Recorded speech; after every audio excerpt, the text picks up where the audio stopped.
بسم اللہ الرحمن الرحیم۔ امید کرتا ہوں کہ آپ سب خیریت سے ہوں گے۔ آج کی میری ویڈیو گائنوسپورین ونجینل کریم کے حوالے سے ہے۔ یہ کیا ہوتی ہے اور اس کو کس کنڈیشن میں استعمال کیا جاتا ہے، یہ ساری ضروری معلومات ہم آپ کو اس ویڈیو میں فراہم کریں گے۔ گائنوسپورین ونجینل کریم، گائنوسپورین دراصل ایک برانڈ کا نام ہے۔ اس کے اندر جو دوائی موجود ہوتی ہے اس کو کلوٹرائماکسوزول کے نام سے جانا جاتا ہے۔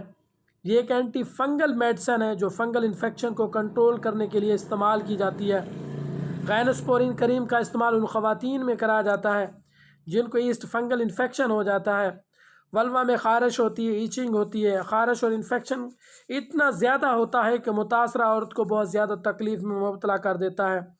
ولوا کے فنگل انفیکشن کو ختم کرنے کے لیے طرح طرح کی میڈیسن کا استعمال کیا جاتا ہے، تو ان تمام کمبینیشن میڈیسن کے ساتھ گائنوسپورین ونجینل کریم کا بھی استعمال کرایا جاتا ہے، جو کہ ایک مفید اور اچھا رزلٹ دیتی ہے۔ بہت سی لیڈی ڈاکٹر حضرات اس کو ریکمنڈ کرتی ہیں۔ اس بات کا اندازہ کیسے لگایا جائے کہ یہ فنگل انفیکشن ہے یا بیکٹیریل انفیکشن؟ ونجائنا میں فنگل انفیکشن کی وجہ سے ونجائنا سے پانی دار سفید گاڑھا یا سفیدی مائل مادہ خارج ہوتا ہے، جس سے خارش ہوتی ہے، ایچنگ ہوتی ہے، متاثرہ جگہ پہ سوجن ہو جاتی ہے، سویلنگ ہو جاتی ہے، ولوا پہ سوزش ہو جاتی ہے، اس کا رنگ سرخ ہو جاتا ہے، عضو خاص اور اس کے ارد گرد خارش اور جلن ہوتی ہے۔ اس فنگل انفیکشن کے خاتمے کے لیے گائنوسپورین کریم کے ساتھ دوسری ادویات کا استعمال بھی کیا جاتا ہے۔ یہ کریم خاص مخصوص طریقہ کے ساتھ ونجائنا کے اندر استعمال کرائی جاتی ہے تاکہ متاثرہ جگہ پر دوائی لگا کر اس سے نجات حاصل کی جائے۔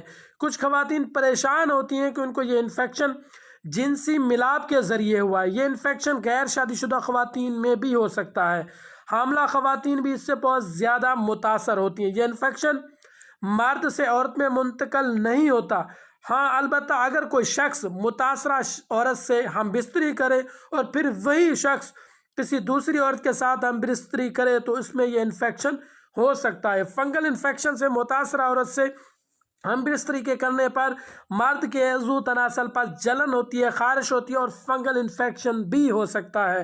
ان تمام کنڈیشنز میں چاہیے کہ جب کوئی متاثرہ عورت کوئی اس قسم کا کوئی مسئلہ ہو، ونجینل انفیکشن ہو، فنگس انفیکشن ہو، تو وہ فوری طور پر اپنے لیڈی ڈاکٹر سے رجوع کرے تاکہ اس کا پراپر طریقے سے علاج ہو سکے، نہ کہ اس کا مرد جو ہے، جو اس کا خاوند ہے، وہ اس بیماری سے متاثر ہو۔ گائنوسپورین ونجینل کریم مخصوص اوقات میں اس کا استعمال کیا جاتا ہے، جیسے کہ مینوپاز کے بعد، دوران بریسٹ فیڈنگ کے دوران ایسٹروجن ہارمون کی کمی کی وجہ سے ونجائنا خشک ہو جاتی ہے، تب گائنوسپورین ونجینل کریم اچھا رزلٹ دیتی ہے۔ گائنوسپورین کریم کا رزلٹ لینے کے لیے اگر آپ چاہتے ہیں کہ آپ کو اس کا اچھا رزلٹ ملے اور وہ خواتین جو متاثرہ خواتین ہیں ان کو رزلٹ نہیں ملتا، یا تو وہ گائنوسپورین کا غلط طریقے سے استعمال کرتی یا بتائے گئے طریقے کے مطابق اس کا استعمال نہیں کرتی، ایسی خواتین جو چاہتی ہیں کہ ان کو گائنوسپورین ونجینل کریم کا پورا پراپر جو اس کا رزلٹ ہے وہ ملے، تو اس کو رات کو سونے سے پہلے استعمال کیا جاتا ہے۔ گائنوسپورین کے بہترین رزلٹ کے لیے خواتین کو چاہیے کہ اسے رات کو سونے سے پہلے استعمال کریں تاکہ دوائی کافی دیر لگی رہے اور انفیکشن کو ختم کرے۔ دوائی لگانے کے بعد لیٹ جائیں تاکہ دوائی ونجائنا کے اندر کافی دیر تک رک جائے۔ ناظرین، بہت سی عام خواتین عموماً غلطی کرتی ہیں، گائنوسپورین کریم کو استعمال کرنے کے بعد آلویز یا پیڈ کا استعمال کرتی ہیں جو دوائی کو جذب کر لیتا ہے اور دوائی ولوا میں زیادہ دیر تک نہیں ٹھہر سکتی، جس کی وجہ سے ہمیں اس کا رزلٹ نہیں ملتا۔ تو ایسی خواتین کو چاہیے جب وہ گائنوسپورین کریم کا استعمال کریں تو پیڈ یا آلویز کا استعمال نہ کریں۔ اب ہم بات کر لیتے ہیں گائنوسپورین کو لگانے کا صحیح طریقہ۔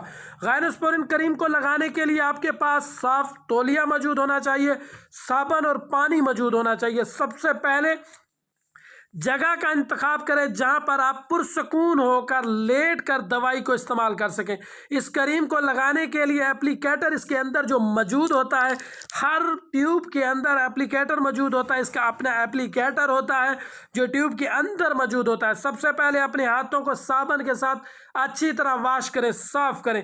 اب اپلیکیٹر کے اندر ٹیوب کو بھر لیں۔ جب آپ کو یقین ہو جائے کہ اپلیکیٹر مکمل طور پر ٹیوب سے بھر گیا ہے تو پھر آہستہ سے اپلیکیٹر کو اپنی وینجائنا کے اندر ڈال کر انجیکٹ کر دیں۔ انجیکٹ کرتے وقت اس بات کا خاص خیال رکھیں کہ یہ جو ایپلیکیٹر ہے یہ آپ کی وینجائنا کے اندر پراپر طریقے سے متاثرہ جگہ پر پہنچ گیا ہے کہ نہیں۔ جب آپ کو یقین ہو جائے کہ یہ متاثرہ جگہ پر آسانی سے پہنچ گیا ہے تو اس کو آپ انجیکٹ کر دیں، پلمبر کو دبا دیں اور اس کو اپنی اصلی پوزیشن میں لے آئیں، اور وینجائنا کے اندر انجیکٹ کرنے کے بعد لیٹ جائیں، سکون کریں، فوراً اٹھ کر بیٹھنے سے گریز کریں۔ جب تک آپ کافی دیر تک لیٹے رہیں گے تو آپ کو اس کا اچھا اور پراپر غائنوسپورین ونجائنل کریم کو استعمال کرنے سے پہلے اپنے ڈاکٹر سے رجوع کریں۔